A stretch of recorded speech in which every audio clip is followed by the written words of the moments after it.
हमारे आचार्य सुशील मिश्र जी, आचार्य राम सुशील मिश्र जी उपस्थित हैं। राम सुशील मिश्र जी से मैं निवेदन करना चाहूं, एक दो वैदिक मंत्रों को उच्चारण करके इस कार्यक्रम की वैदिकता, श्रौतत्व को सामने रखने में एक प्रमाणभूत मंत्र एक दो उच्चारण कर देंगे और अपना जो भी एक दो वाक्य इसमें सम्मिलित करना चाहेंगे तो उसमें भी सम्मिलित करके आप अपना वक्तव्य प्रदान करके और इसको विराम दे देंगे। हरि ओम नमः संभवाय च मयो भवाय च नमः शंकराय च मयस्कराय च नमः शिवाय च शिवतराय च नमः पार्जाय च वार्जाय च नमः प्रतरणाय चोत्तरणाय च नमस्तीर्थाय च कुल्याय च नमः सख्याय च फिन्याय च नमः हरिः ओम। नमो ब्रह्मणे चंद्रवदनीं महिषमर्दनीं गौरीं त्रिपुरविहारिणीं सुपूजितां प्रणतोस्मि राम सुशील सरमाहम् कामाख्यां विश्वव्यापिकां। श्री जगतगुरु आचार्य चंद्रदेव भगवान के 526वें प्राकट महोत्सव में मुझे बोलने का पूज्य महाराज श्री योगेश्वरानंद जी के द्वारा मिला। इसके लिए मैं उनके दंडवत चरणों में बार बार कोट से नमन करता हूं। सभी सभा में उपस्थित सभी विद्वान महापुरुषों को वंदे महापुरुषते चरणारविंदम। पहले दिन भी इस दास को मौका मिला था और अंतिम दिन मुझे एक श्लोक है जो गुरु वंदना के रूप में है। श्री आचार्य उदासीनाचार्य महाराज जी के एक जो संप्रदाय के 165वें हैं उनके विषय में मैं वो श्लोक अंतिम में प्रस्तुत करूंगा 1 मिनट के बाद। और रामतीर्थ मिशन के जो पूज्य महाराज श्री पीठाधीश्वर हैं बलराम मुनि जी महाराज, उनकी बड़ी असीम कृपा रहेगी जो उन्होंने मुझे महाराज जी से जोड़ा। इसके बाद हम वाणी को प्रारंभ करते हैं। महाराज श्री ने आचार्य श्री चंद्रदेव भगवान ने जो शास्त्र सभी विद्वान गुरुजी के द्वारा भी हमने सुना, उन्होंने जो मात्रा शास्त्र लिखा था तो उन्होंने केवल एक ही काम किया था। गुरु माने होता है, गुरु मतलब अगर उपनिषद से लेते हैं समीप में रह करके पढ़ना, गुरु माने बड़ा शिष्य माने छोटा। अगर इसकी व्याख्या किया जाए हिंदी में जो लोग नहीं समझते, उन्होंने भेजा गुरु के भेजा नगरी आया। तो उन्होंने कहा कि मुझे गुरु ने भेजा है, मैंने ऐसा किसी प्रकार का चोला नहीं धारण किया। तो एक उनकी वाक्य है जो मात्रा शास्त्र में मिलता है। उपनिषद शास्त्र में जो 3 वाक्य दिए हैं उस वैदिक उपनिषद वाक्यों से पूज्य महाराज श्री ने आचार्य श्री चंद्रदेव भगवान ने कहा, चेतहु नगरी तारहु गांव अलग पुरुष का सुमिरहु नाम। चेतहु नगरी, मैं सभी नगरी सभी शहरों में सभी गांव में सभी को जागृत करूंगा कि आपका कर्म क्या है और सभी गांवों में जाऊंगा बताऊंगा कि पुरुष का दायित्व क्या है। आज हम अपना कर्म करना भूल गए हैं।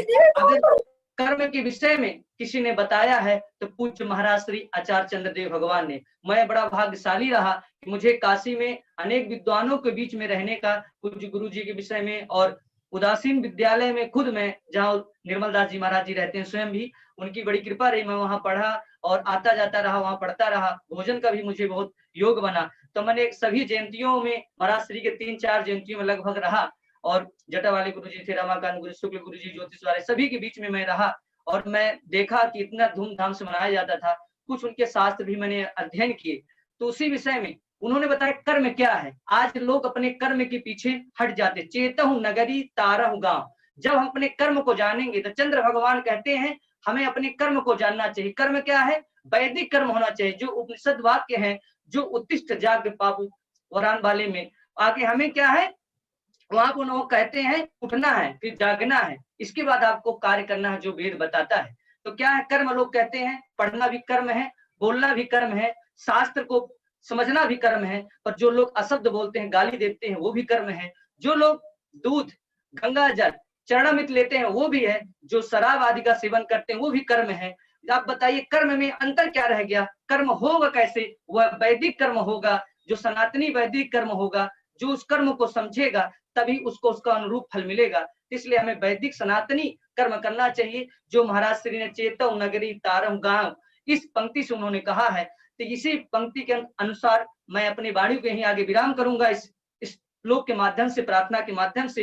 ये सभी को जानना चाहिए कि हमारा दायित्व क्या है, हमारा कर्म क्या है। ये केवल सनातन संस्कृति और वेद हमें बताएंगे, वैदिक, और जो हमारे महापुरुष हुए हैं। हम बड़े भाग्यशाली हैं कि उदासीनाचार्य स्वामी श्री के 165वें इस जन्मोत्सव 526वें प्राकोत्सव में श्री योगेश्वरानंद जी महाराज जी ने इतना बड़ी कृपा की, इतने उद्भट विद्वान हैं। पूज्य महाराज श्री के बारे में भी मैंने सुना था, काशी में शायद एकाध बार हुआ होगा, बहुत ऐसा तो वो संपर्क हुआ नहीं, पर अभी योग बन गया पूज्य महाराज श्री के द्वारा।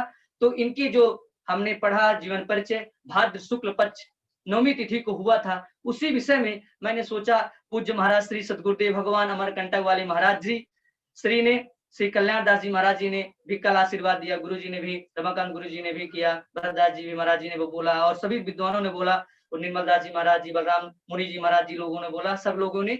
वो उसमें से मैंने सोचा एक मेरे भी एक स्तुति जो महाराज श्री के चरणों में मैं निवेदित करता हूँ, फिर इसके बाद वाणी को अपने विराम करूंगा।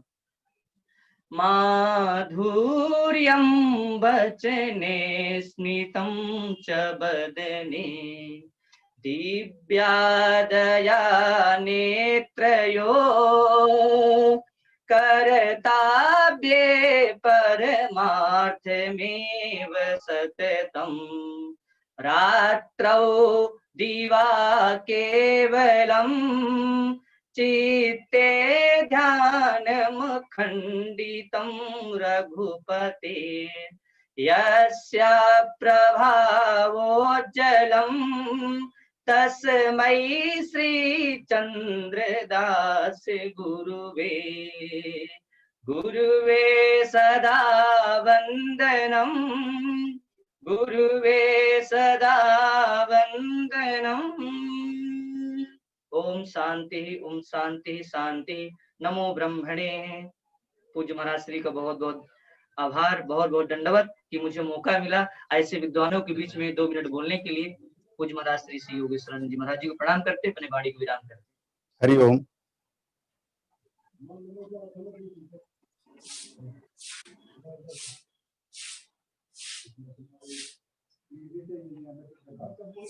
हरिओम। अभी बहुत ही सुंदर हमारे आचार्य राम सुशील जी के द्वारा ये प्रथम दिन भी इनको थोड़ा सा उद्बोधन करने के लिए अवसर प्राप्त हुआ था, क्योंकि नवयुवक हैं